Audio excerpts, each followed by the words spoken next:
வணக்கம் மக்களே, welcome back to my channel. நான் தாங்க உங்கள் தெற்கு தங்கச்சி பேசுகிறேன். எல்லாரும் எப்படி இருக்கீங்க? நான் இங்கே ரொம்ப நலமாக இருக்கேன். நீங்களும் ரொம்ப சந்தோஷமாகவும் நலமாகவும் இருப்பீங்க நம்புகிறேன். இன்றைக்கி நம்ம பார்க்க போகிற ரெசிபி பார்த்திங்கன்னா சேமியா கேசரி. ரொம்ப சிம்பிளான ரெசிபிங்க. எல்லாருமே வீட்டில் சட்டுன்னு செய்திடலாம். எஸ்பெஷலி பார்த்திங்கன்னா இந்த ரெசிபியை பற்றி நான் உங்களோட ஷேர் பண்ணிக்கிறதுக்கு முன்னாடி என்னோடய சைல்ட்ஹுட் மெமரிஸை கொஞ்சம் உங்களோட ஷேர் பண்ணிக்கணும்னு ஆசைப்பட்றேன். ஆக்சுவலி பார்த்திங்கன்னா ஹாலிடேஸ்க்கு நாங்கள் எங்கள் ஆச்சி வீட்டுக்கு போவோம். அப்போது எங்கள் ஆச்சி என்ன பண்ணுவாங்க அப்படின்னு பார்த்தீங்கன்னா, ஏர்லி மார்னிங் ஒரு 3:30 எல்லாம் இருக்கும். அந்த டைம்லேயே கடையில் இந்த கேசரி அப்புறம் வடை இதெல்லாம் போடுவாங்க. ஸோ எங்களுக்காக அந்த பனியில் போய் காலையிலேயே வீட்டில் பேரம் பேத்திங்கெல்லாம் இருக்காங்கன்னு சொல்லி இந்த சேமியா கேசரியை வாங்கிட்டு வருவாங்க. நல்லா சூப்பராக இருக்கும். சுட சுட நல்ல வாழை இலையில் மடித்து கட்டி கொடுப்பாங்க. ஸோ அந்த வாசத்தோடு நாங்கள் காலையிலேயே எழுந்து ப்ரஷ் பண்ணிவிட்டு இதை நாங்கள் சாப்பிட்டுட்டு அப்புறம் தூங்குவோம். ஸோ அதெல்லாம் நினச்சோடனே எனக்கு ரொம்ப ரொம்ப ரொம்ப சந்தோஷமாக இருந்தது. ஸோ கண்டிப்பாக எங்கள் ஆச்சிக்காக ஸ்பெஷலாக இந்த கேசரியை நான் டெடிகேட் பண்ணுறேங்க.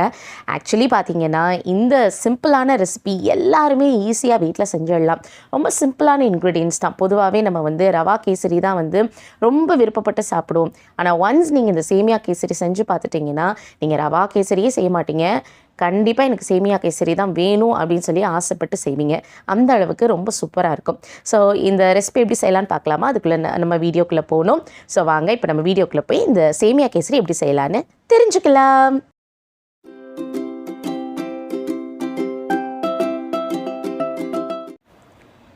சேமியா கேசரி செய்வதற்கு தேவையான பொருட்கள் பார்க்கலாங்க. நான் சேமியா ஒரு 1 கப் அளவுக்கு எடுத்துருக்கேன். ஸோ இந்த குவான்டிட்டி வைஸ் நான் சொல்கிறதுக்கு பதிலாக உங்களோட வீட்டில் எத்தனை பேர் இருக்காங்களோ அதை கணக்கு பண்ணி நீங்கள் எடுத்துக்கோங்க. இது ஒரு 3 பேருக்கு செய்கிற அளவுக்கு நான் எடுத்திருக்கேன். நீங்கள் எந்த பவுலில் நீங்கள் சேமியா அளக்குறீங்களோ அதே பவுலுக்கு ஒரு 1/4 கப் அளவுக்கு மட்டும் சர்க்கரை எடுத்தால் போதும். இதில் நம்ம நிறையா சர்க்கரை சேர்த்து செய்யக்கூடாது. ஸோ கம்மியாக தான் சேர்த்துக்கணும், அதை பார்த்துக்கோங்க. அப்புறம் பார்த்தீங்கன்னா நெய் தேவையான அளவு நீங்கள் எடுத்துக்கலாம். நமக்கு மேக்ஸிமம் ஒரு 2 to 3 டேபிள் ஸ்பூன் அளவுக்கு தான் தேவைப்படும். ஸோ அதிகமாக தேவைப்படாது. நெய் இல்லைனாலும் பரவாயில்ல, நீங்கள் ரீஃபைண்ட் ஆயில் கூட பயன்படுத்திக்கலாம். அப்புறம் பார்த்தீங்கன்னா முந்திரி பருப்பு, கிஸ்மிஸ் பழம். ஸோ முந்திரி பருப்பு நான் ஒரு 3 டேபிள் ஸ்பூன் அளவுக்கு எடுத்திருக்கேன். கிஸ்மிஸும் அதே அளவுக்கு தான் ஒரு 3 டேபிள் ஸ்பூன் அளவுக்கு எடுத்திருக்கேன். முந்திரி கிஸ்மிஸ் உங்களுக்கு எவ்வளோ தேவையோ அந்த அளவுக்கு கூட நீங்கள் பயன்படுத்திக்கலாம். ஏலக்காய் பார்த்தீங்கன்னா ஒரு 3 ஏலக்காய் நான் அந்த மாதிரி பிச்சு வச்சுருக்கேன். அப்புறமா பார்த்தீங்கன்னா உப்பு தேவையான அளவு நம்ம எடுத்துக்கலாம். உப்பு நான் இங்கே தூள் உப்பு பயன்படுத்துகிறேன். ஸோ இவ்வளோதாங்க. ரொம்ப சிம்பிளான இன்க்ரீடியன்ட்ஸ்.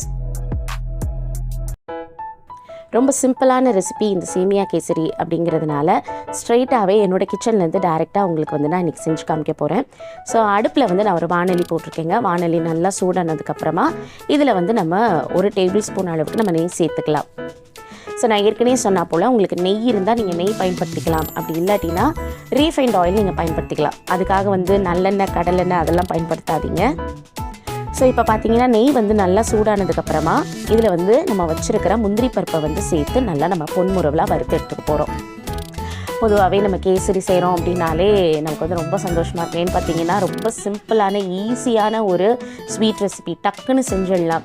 அது மட்டும் இல்லாமல் கிட்ஸுக்கு இது ரொம்ப பிடிக்கும். ஸோ நீங்கள் எப்போயுமே ரவா கேசரி செஞ்சு கொடுக்கறதுக்கு ஒரு மாறுதலாக இருக்கும். நீங்கள் கண்டிப்பாக இந்த சேமியா கேசரி ட்ரை பண்ணி பாருங்கள். People will love it. ரொம்ப பிடிக்கும். நிறைய பேருக்கு இந்த கேசரி தெரிஞ்சிருக்கலாம், இருந்தாலும் நான் உங்களுக்கு இன்றைக்கி செஞ்சு காமிச்சிருக்கேன். ஸோ பார்த்தீங்கன்னா இப்போ நம்ம நல்லா முந்திரி பருப்பு வறுப்பட்டதுக்கப்புறமா அதுலேருந்து எடுத்துகிட்டு அதே நெய்யில் நம்ம கிஸ்மிஸையும் சேர்த்து நம்ம வறுத்து எடுத்துக்கலாம். ஸோ கிஸ்மிஸ் பார்த்திங்கன்னா நல்லா புஸ் புஸ்ன்னு நல்லா வரணும். அது அளவுக்கு நம்ம நல்லா அதை வறுத்து எடுத்துக்கலாம். ஸோ பார்த்திங்கன்னா ஒரு 1 வீக்குக்கு மேலாச்சு நான் இந்த வீடியோ போஸ்ட் பண்ணுறதுக்கு லேட் ஆகிடுச்சு. ஸோ கொஞ்சம் பர்சனல் ஒர்க் இருந்ததுனால என்னால் வீடியோ போட முடியல.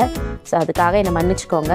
ஸோ நான் டு த மேக்ஸிமம் நான் ட்ரை பண்ணுறேன். என்னால் எந்த அளவுக்கு சீக்கிரமாக கொடுக்க முடியுமோ அந்தளவுக்கு நான் ட்ரை பண்ணுறேன் வீடியோ கொடுக்கறதுக்கு. ஸோ பார்த்திங்கன்னா இப்போ நம்ம கிஸ்மிஸையும் வறுத்து எடுத்தாச்சு.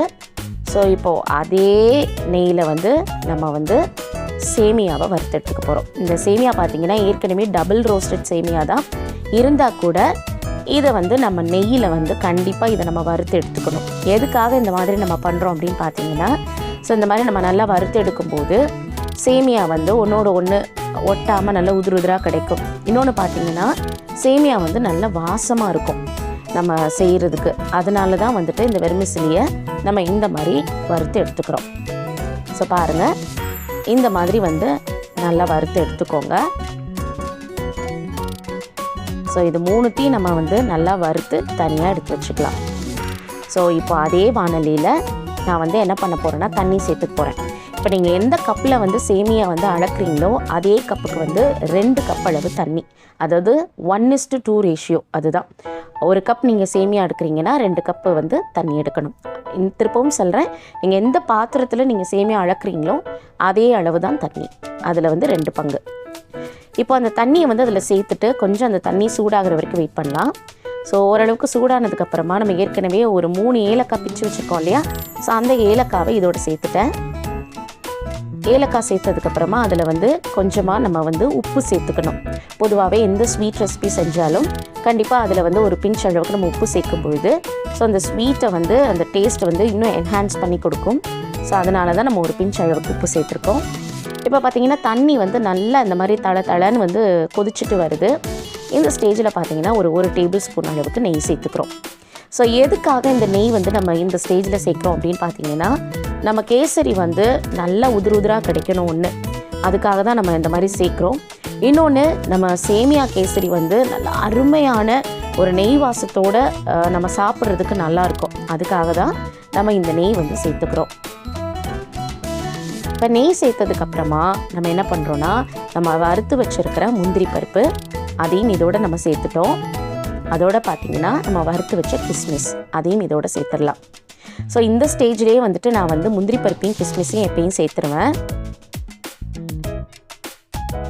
எதுக்காக நம்ம இந்த மாதிரி சேர்க்குறோம் அப்படின்னு பார்த்தீங்கன்னா, இப்போ வந்து அந்த தண்ணி வந்து நல்லா கொதிச்சு வரும்பொழுது அந்த சூட்டுக்கு இன்னும் அந்த முந்திரி பருப்பும் கிஸ்மிஸும் நல்லா வெந்து வரும். ஸோ நல்லா வெந்து வரும்பொழுது நமக்கு டேஸ்ட்டுமே ரொம்ப அருமையாக கிடைக்கும். நல்லா கொஞ்சம் சாஃப்டாக கடிப்படும் நமக்கு வந்து அந்த முந்திரி பருப்பெல்லாம். ஸோ ரொம்ப டேஸ்டியாக இருக்கும். ஸோ பார்த்திங்கன்னா இப்போ நல்லா எல்லாமே சேர்ந்து நல்லா தளன்னு கொதிச்சு வருது. இந்த ஸ்டேஜில் நம்ம வறுத்து வச்சுருக்கிற சேமியா அதை இதோட கொட்டி கிளற போகிறோம். ஸோ ரொம்ப சிம்பிளுங்க, மேக்ஸிமம் வேலை முடிஞ்சு போச்சு அப்படின்னே சொல்லலாம். நீங்கள் ஒன்று மட்டும் நம்ம ஆட் பண்ணணும். என்னென்னு பார்த்தீங்கன்னா, சர்க்கரை நம்ம சேர்த்துக்கணும். பொதுவாகவே சேமியா கேசரிக்கு வந்து சர்க்கரை நம்ம அதிகமாக சேர்க்கக்கூடாது. நான் இன்றைக்கி சேர்த்துக்க போகிற சுகர் பார்த்திங்கன்னா லோ கிளைசமிக் சுகர் வந்து நான் ஆட் பண்ணுறேன். ஸோ நீங்கள் வந்து நாட்டு சர்க்கரை சேர்க்கணும்னா சேர்த்துக்கலாம். ப்ரௌன் சுகர் நீங்கள் உங்களுக்கு வந்து எப்படி வந்து உங்களுக்கு சர்க்கரை அதிகமாக வேண்டாம் அப்படின்னு நினைக்கிறவங்க அதற்கு வந்து மாற்று காரியமாக என்ன இருக்கோ அதை நீங்கள் பயன்படுத்திக்கலாம். ஸோ இன்றைக்கி பார்த்தீங்கன்னா ஒரு 1/4 கப்பு அளவுக்கு தான் நான் எடுத்துருக்கிறேன். நம்ம எடுத்துருக்கிற சேமியாவுக்கு ஒரு 1/4 கப், இது கூட ஜாஸ்தி தான் அப்படின்னு நான் சொல்லுவேன். என்னை கேட்டால் ஒரு 5 to 7 டேபிள் ஸ்பூன் கணக்குக்கு நம்ம வந்து சர்க்கரை சேர்த்துக்கிட்டால் போதும். ஸோ இது அந்த மாதிரி செஞ்சு சாப்பிட்டா தான் இந்த கேசரி வந்து நல்லாயிருக்கும். இது வந்து ரொம்ப தகட்டுற அளவுக்கு இனிப்பு வந்து இந்த கேசரியில் சேர்த்து செய்யக்கூடாது.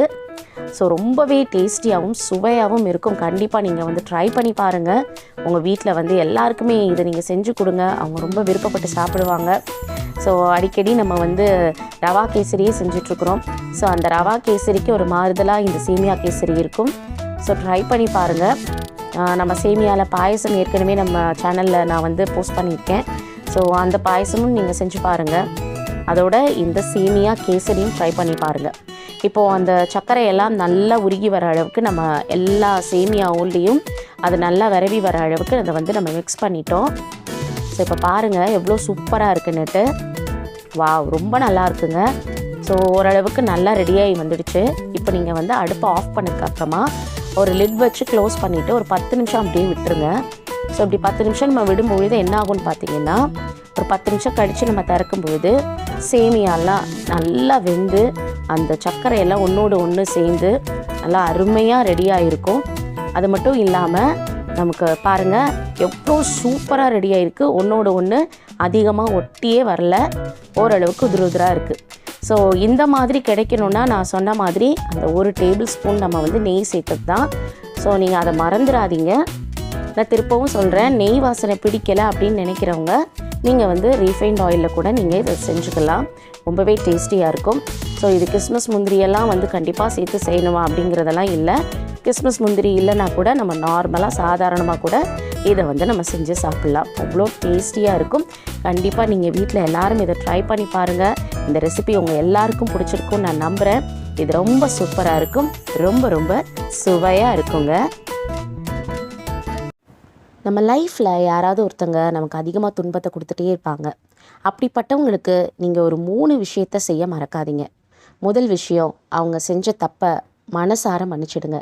2வது, அந்த தப்பை மறந்துடுங்க. 3வது, ரொம்ப முக்கியமான விஷயம், அவங்களால நம்ம நிறைய துன்பத்துக்குள்ளாகிறோம் இல்லையா? ஸோ இனிமேல் அவங்க சம்மந்தப்பட்ட எல்லா விஷயங்கள்லேயும் நம்ம ஒரு ஸ்டெப் தள்ளி இருக்கிறது நல்லது. நம்மளுடைய வார்த்தையில் கவனமாக இருக்கிறது நல்லது. ஸோ இது நீங்கள் கடைப்பிடிச்சு பாருங்கள். நம்மளுடைய லைஃப்பில் இனிமேல் எப்பேற்பட்ட ஒரு பிரச்சனை யார் மூலமாக வந்தாலோ அதை ஈஸியாக சார்ட் அவுட் பண்ணிடலாம். ஸோ இந்த நோட்டோட நான் கிளம்புற டைம் வந்தாச்சுங்க. ஸோ இந்த சேமியா கேசரி கண்டிப்பாக அவங்க எல்லாருக்கும் ரொம்ப பிடிச்சிருக்குன்னு நான் நம்புகிறேன். கண்டிப்பாக அதை நீங்கள் வீட்டில் ட்ரை பண்ணி பாருங்கள். நல்லா இருந்துச்சுன்னா கண்டிப்பாக ஒரு லைக் கொடுங்க. இதை ஷேர் பண்ணுங்கள், கமெண்ட் பண்ணுங்கள். அது மட்டும் இல்லாமல் என்னோடய சேனல் தெற்கு தங்கச்சிக்கு சப்ஸ்கிரைப் பண்ணுங்கள். ஸோ இதே மாதிரி இன்னொரு அருமையான வீடியோவில் உங்களை நான் சந்திக்கிற வரைக்கும் எப்பொழுதும் சந்தோஷமாக இருங்க, சிரிச்சிட்டே இருங்க. Take care all, bye bye.